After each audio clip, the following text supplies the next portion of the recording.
Sensational plays from both ends of the court.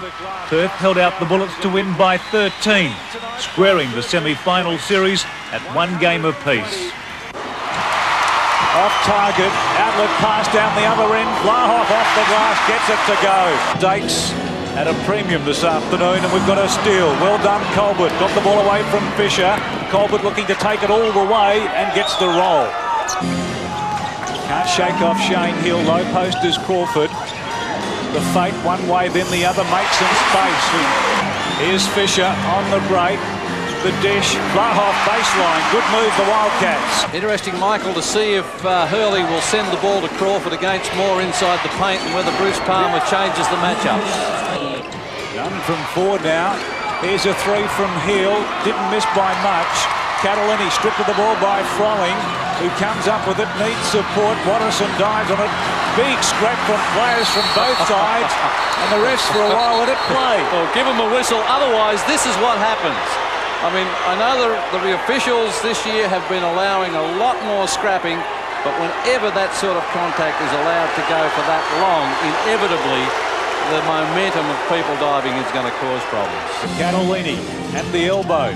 Blahoff didn't put up the 3. Here's Crawford, turnaround jumper. He's complaining about a bang to the midriff by Blahoff. Important for the Wildcats here to play some structured offence. Is that a structured play? Well, we haven't seen it done so far this afternoon. And there's no way in the world that Brisbane can simply sit back and chip away at this lead. They've got to come out and strive to overcome it.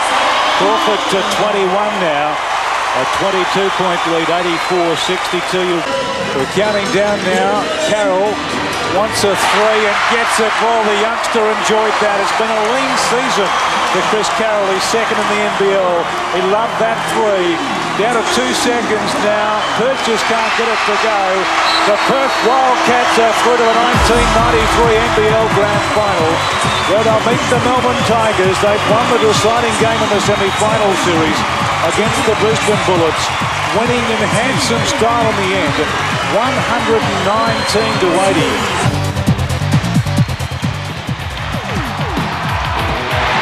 Tonight, live from Flinders Park, the semi-finals continue with the Magic and the Tigers at it again. Game 1 on Monday produced one of the matches of the year, when Leonard Copeland inspired the Tigers to a thrilling victory. Copeland for 3. He's up to 17 already. The Magic have had plenty of time to think about it and will come out desperate to turn the tables. If they don't, it will bring their season to an end, allowing the Tigers a right to contest the grand final. Another chapter begins as the Melbourne Derby enters Game 2, live on the NBL network. And the Tigers, of course, lead this competition 1-0. They win tonight, they're through to the grand final. We're away. And a violation to start off with. That's a foul. That's a most unusual call for the start of a game. David Simmons has been called for a foul in the tip. There's going to be no beg pardons in this game. You can see immediately Magic seem to have been shocked a little on Monday night with the aggression of the Tigers early. I think they're going to be ready to give as much as they get this time. And watch number 32, Bruce Boland tonight. Graham knocks down a 3 for the Magic. Oh! Shot from Ronaldson misses, now Gaze. Drives his way to the basket, 2 points, Andrew Gaze. First score for the Tigers, they trail 3-2. Shot from Ronaldson misses, now Gaze. Drives his way to the basket, 2 points, Andrew Gaze. First score for the Tigers. Copeland. Court Rose napping somewhat there, I thought. A lot more aggressive start by them. Ronaldson again for 7 from 17. Copeland. Oh, good assist to Brackley underneath. Again, we see Bolden having to catch the ball outside the 3-point line. He's not as effective out there. Lucas this time posting up against Gaze. The turnaround jumper. Nothing but net for Darren Lucas, who is having another blinder of a game. Oh, almost a clever steal. Yes, the steal from Gaze. Will he go to Simmons? No, all the way himself. So again, some danger times. Oh, Gaze again.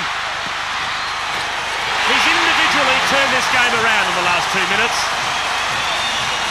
He has been the man. Darren Perry has hit the court for the first time tonight. Maybe he can turn the tide. Boland And at long last, Bruce Boland drops one from the field. He's up to 7 points. 64-58. Here's a chance. Now, with an Achilles injury, and that could be the three-pointer they need. Now Whitehead gets past Rose. Oh, great pass to Bradkey.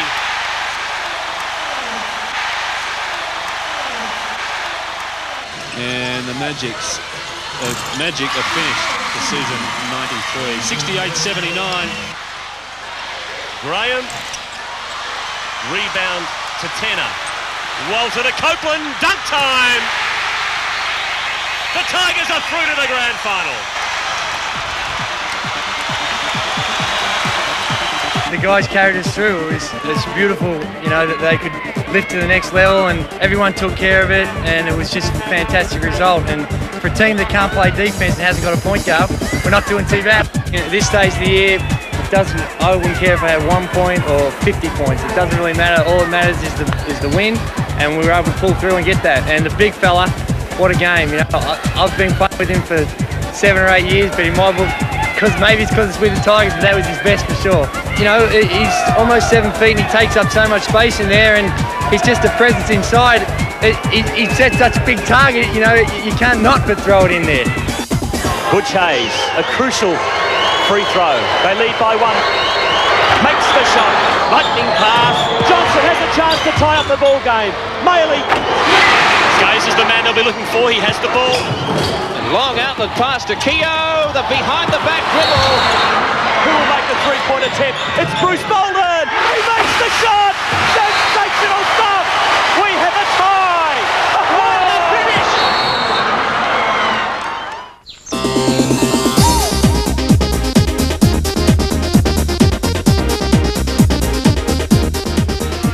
When it comes to scoring points in a single game, there's just no keeping up with the Joneses. Nice inside pass to Ricky Jones. Ricky Jones of the Townsville Suns left it till the last round of the regular season to hoop his way to an NBL season high of 53 points against the Magic. 4 of the season's top 10 scores belong to the Rain Man, which just goes to show it never rains, it pours. The only other player to forge through the 5-0 barrier in '93 was the Giants' Jason Reese, who rode the Gold Coast Rollers for 51 in July. For points per game, you couldn't go past that Gaze boy, and nobody did. Oh, that's just class. Andrew Gaze, you're a genius. With an average output of 33 points a match, he was clearly number 1 when it came to hitting 2s and 3s. Oh, he is unbelievable. And he's brought the whole crowd to their feet. It's the 8th year in a row that Drew has led the league in points a game. Truly a Jordan-esque achievement.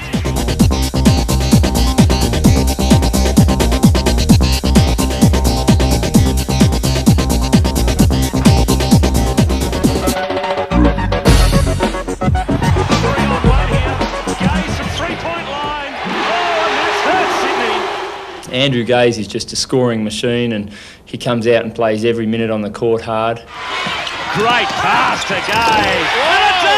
Every time we play Melbourne, first thing comes out of Brian's mind is Andrew Gaze. Andrew Gaze, 3-point attempt for Gaze, and they're away. He has all the skills to do exactly what the NBA players do.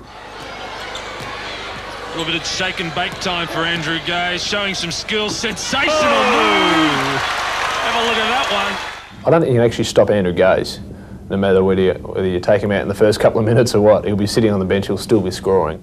Here's a chance for the Tigers. Gaze left to be quick. He shoots and gets the three-pointer. Sensational stuff. Well, now, do you feel like one of the Gaze family?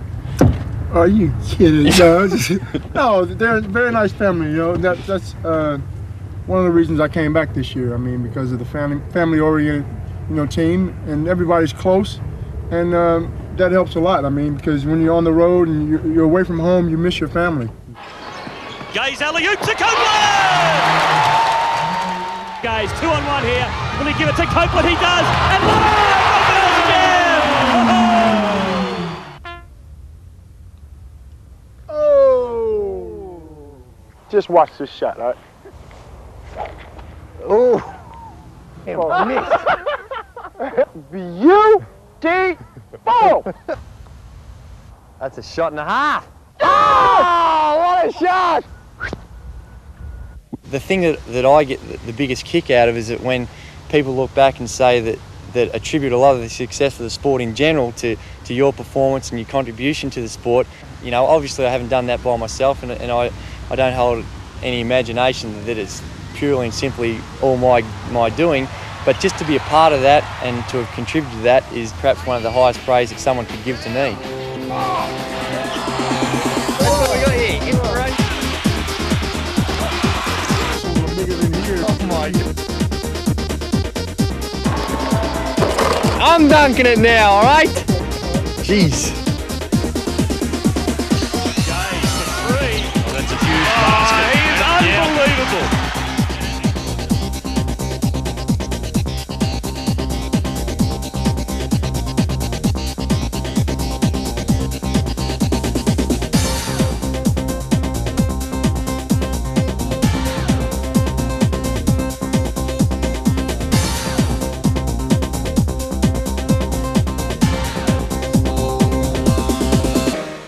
Well, I think a lot of people have said that I'm the #1 man in basketball, and that really is a huge compliment. But the reality of it is there's many #1 players in this country. I think that when you look around the league and see the calibre of competition, there's a lot of great players around that have made equally as good a contribution to their teams in the sport. So, but for me, I think that the difference is that because I play for Australia and have been in the league so long here, perhaps my profile's a little bit higher than some of the other players, and it's a lot of fun. I think that there's nothing gives you more of a thrill when you're walking down the street and people recognise you and want to say how you going, or they want to say well done or congratulations or whatever. Those types of little things make the celebrity status a lot of fun and something that is worth striving for. I first started playing basketball when I was about 5 years old for the Melbourne Tigers. I remember I was only 5 and very young, and I was playing in the under-12 C grade competition. And for the first 4 years, I cannot remember ever winning a game. There was myself and a couple of other really younger guys in the team that were just sort of getting used to playing basketball, and a lot of the time we're playing against kids that are 10 and 11 years old.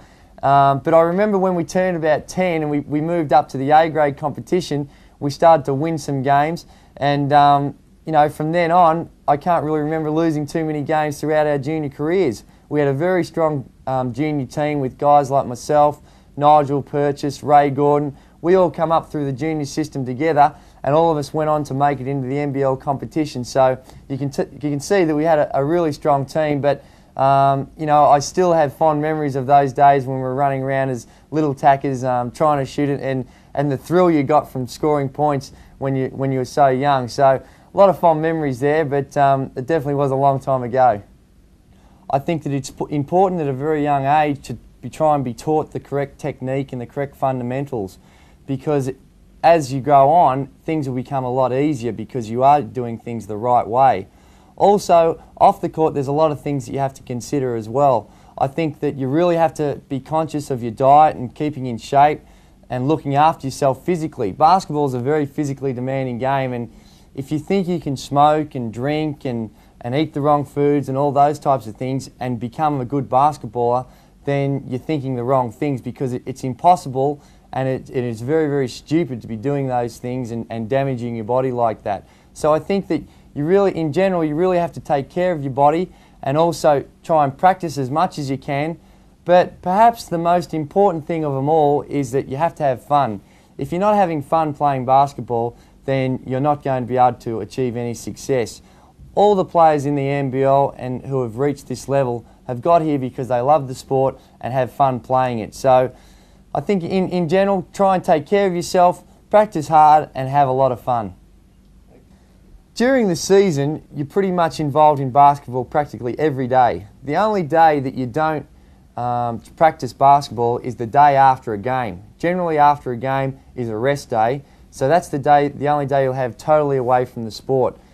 What generally happens is that every day we'll have team practice, Team practice will last for about 2 to 2.5 hours and consists of a variety of different drills and working out different team defensive tactics and offensive tactics, and also a little